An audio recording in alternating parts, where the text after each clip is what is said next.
The history of the internet computer really dates back to the mid-1990s when I began working on distributed systems. By the dot-com era, I was also working with cryptography and trying to create what would have been one of the world's first cloud services. 2013, I got into Bitcoin, and by the end of the year, I decided I wanted to create a virtual currency for the games industry. I circulated a paper in October 2014 repurposing traditional Byzantine fault-tolerant consensus math. I got involved with the early Ethereum community, and I'd seen how blockchain could do much more than just cryptocurrency, and you could in fact use a blockchain to host code and data and computation. At some point I'd heard the phrase world computer. To me, world computer, it meant an extension of the internet that you could use to build almost any system and service using smart contracts. I renamed the project Affinity, which is a shortening of decentralized infinity, and began working towards this new goal of creating a world computer. The Affinity Foundation was created in October 2016,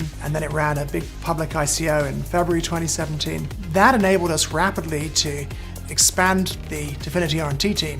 By the end of that year, we were running the biggest R&D operation in blockchain. The people we have at Affinity are just the most incredible bunch of hardworking, visionary, talented people that you could ever imagine.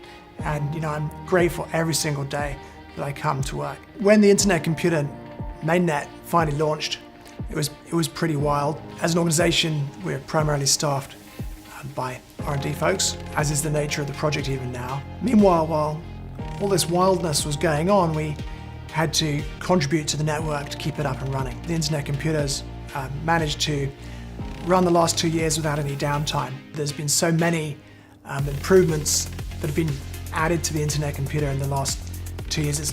There are almost too many to mention. Just recently, something called chain-key Bitcoin went live.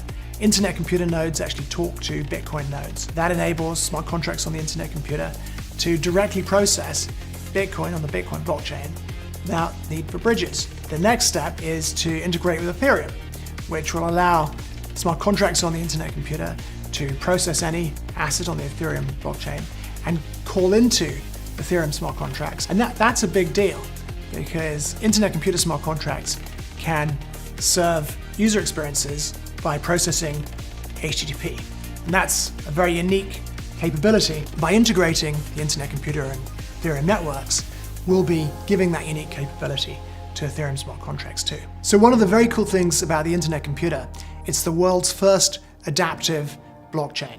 And that means that it runs under the control of a decentralized governance system, and you can submit proposals to this governance system that change the structure of the network or run protocol upgrades, and they'll be executed completely automatically. This differs from traditional blockchains, which are upgraded through a process known as hard forking. Through this governance system, the internet computer has already been upgraded 145 times in the 2 years since mainnet has been running. The internet computer is designed to be a world computer and host things like social networks and enterprise systems on the blockchain itself.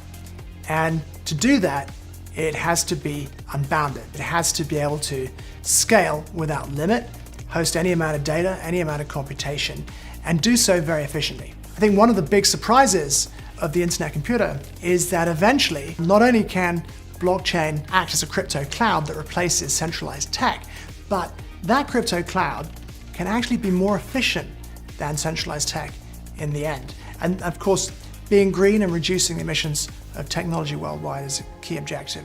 The internet computer has very fast growing and vibrant community of developers building. We've seen just about every kind of Web3 service imaginable, and now we're increasingly seeing enterprises experimenting with building tamper-proof and unstoppable systems on the internet computer that run without the need for a firewall or security team. 2 years on from launch, we really are well and truly on the road to realizing this vision of a blockchain singularity, where almost everything one day will be built on the blockchain, and the blockchain will play the role of a world computer that's the everything stack that will eventually eat centralized technology.